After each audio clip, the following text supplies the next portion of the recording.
6వ అధ్యాయం కంటిన్యూషన్ అండి. పూర్వము సోక్రటీస్ అను తత్వవేత్త గ్రీసు దేశమందుండెను. ఒక మిత్రుడు అతన్ని మనుషుడెంత తరచుగా భార్యను సంగమించవచ్చును అని ప్రశ్నించినట. జీవితకాలమంతును ఒక ప్రాయము మాత్రమే అని ఆయన జవాబిచ్చెను. ఈ శాస్త్రము దేవతలకు వర్తించునేమో గాని మానవ మాతృకులు కాదు. నీ ఉన్నత సూత్రములను సవరించి ఒక మెట్టు క్రిందకు దిగవలెను అని మిత్రుడనెడు. అట్లయినచో ఏడాదికి ఒక తూరి అని సోక్రటీస్ బదులు పలికెను. అది అనశక్యమే. ఇంకనూ కొంచెము క్రిందకు దిగవలను అని మిత్రుడనెను. నెలకొకసారి చాలును అని సోక్రటీస్ ప్రత్యుత్తరం ఇచ్చెను. ఇది కూడా మానవ సామాన్యమునకు అసాధ్యమే. ఇంకనూ కొంచెం క్రింది తరగతిలోనికి రావలెను అని మిత్రుడు పలికెను. ఆ మహనీయుడు మీ గోరిని నిర్మించుకొని శవమునందు నుంచే పెట్టె తయారు చేయించుకొని ఇచ్చ వచ్చినన్నిసార్లు భార్యను పొందుము అని గర్జించినట. భీష్ముడు బ్రహ్మచర్య ప్రభావముననే మృత్యువును జయింపగలిగెను.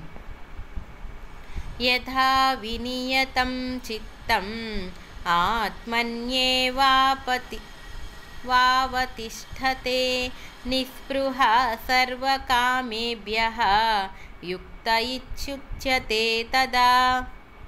ఇట్లు సాధనచే స్వాధీనమైన మనస్సు ఆత్మయందే ఎప్పుడూ లగ్నమై ఉండి విషయ సుఖములన్నింటియునందును ఎట్టి ఆసక్తి లేక ఉండునో అప్పుడు యోగి సిద్ధ కలిగినదన్నమాట.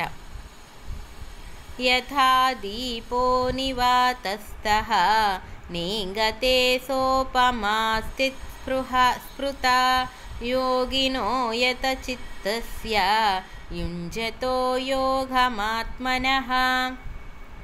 గాలి లేని చోట దీపము చెలింపక స్థిరముగా నెట్లు వెలుగునో అట్లే ఈ యోగ సాధనచే మనస్సును జయించు యోగికి చిత్తము స్థిరమయ్యుండును.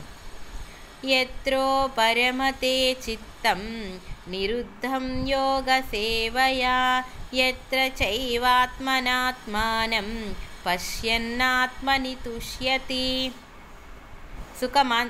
సుఖమాంత్యంతికం యత్తం బుద్ధిగ్రాహ్యమతీంద్రియం వేత్తి యత్ర న చైవాయం స్థితర్చలతి సత్వతః. యం లబ్ధ్వా చాపరం లాభం మన్యతే నాధికం తతః యస్మిన్ స్థితో న దుఃఖేన గురుణాపి విచాల్యతే. తం విద్యా దుఃఖ సంయోగ వియోగం యోగ సంజ్ఞితం సైనిచ్ఛేయన యోక్తవ్యః యోగో నిర్విన్న చేతసా. ఈ యోగాభ్యాసము వలన చిత్తమందలి వాసనలు విజృంభింపక అణిగియుండును. పరిశుద్ధములను నిత్యములను అగు అంతఃకరణమందు ఆత్మానుభూతి కలిగి ఆత్మసుఖము లేక బ్రహ్మానంద సుఖము లభించును. ఈ సుఖము అనిర్వచనీయమైనది, ఇంద్రియ గోచరము కానిది, శుద్ధ బుద్ధి చేతనే అనుభవింపదగినది. ఈ సుఖానుభూతి యందు నెలకొన్న మనస్సు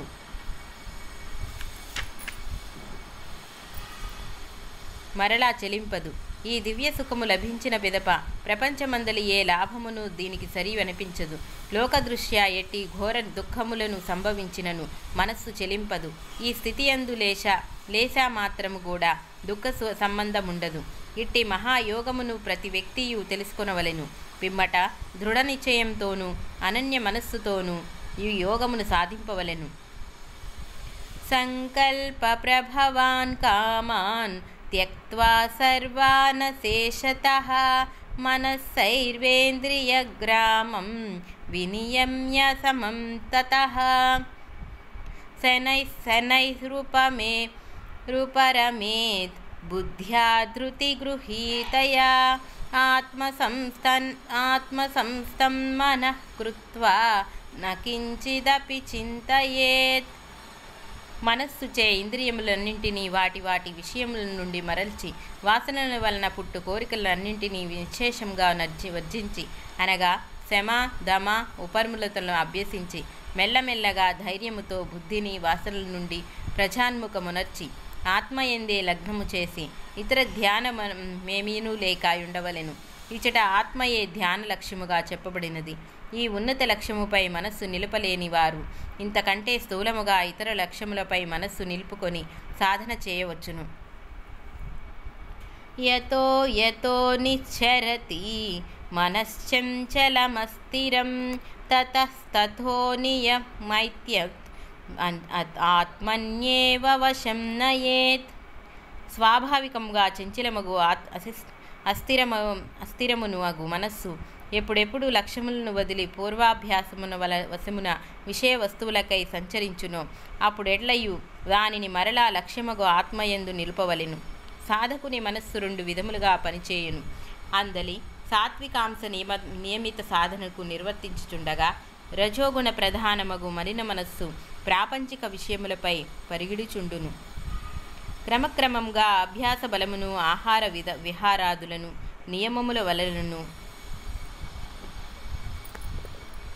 సాత్వికాంశను బలపరిచి రాజసాంశను క్షీణింపచేసి మనస్సును నిర్మలము నిశ్చయము నొనర్పవలెను. అప్పుడది లక్ష్యముపై స్థిరంగా నిలకడ చెందును. ప్రశాంతమనసం హేనం యోగినం సుఖముత్తమం ఉపైంతి శాంతరజసం బ్రహ్మభూతమకల్మషం. ఇట్లు రజోగుణ దోషమనగి మనగి వాసనా మాలిన్య నిర్ముక్తుడై శాంత మనస్కుడను ఆత్మనిష్ఠుడను అగు యోగికి అత్యుత్తమగు బ్రహ్మానంద సుఖానుభూతి చేకూరును. యుంజన్నేవం సదాత్మానం యోగి విగత కల్మషః సుఖేన బ్రహ్మ సంస్పర్శం అత్యంతం సుఖమశ్నుతే. ఇట్లెల్లప్పుడూ ఆత్మానుసంధానమనర్చుచు సాధన సల్పు యోగి మాలిన్యరహితుడై అనాయాసముగా నాశనరహితుడగు శాశ్వత బ్రహ్మానంద సుఖమును చూరగొనును.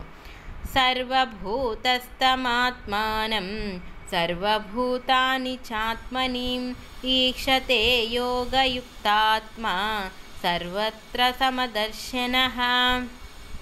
యోగసిద్ధుడను పరమాత్ముడు సర్వభూతములు యందు ఆత్మను, ఆత్మయందు సర్వభూతములను దర్శించుట, అశాశ్వతమందు ఏకత్వము, ఏకత్వమునందు నానాత్మమును దర్శించుచు సమదృష్టి లేక సమ్యక్ దృష్టి లేక జ్ఞాన దృష్టి కలిగియుండును. దీనినే ఆత్మదృష్టి అని కూడా అందురు.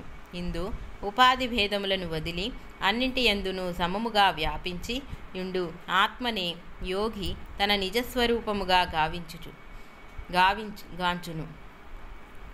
యో మాం పశ్యతి సర్వత్ర సర్వం చ మయి పశ్యతి తస్యాహం న ప్రణశ్యామి సచ మే న ప్రణశ్యతి.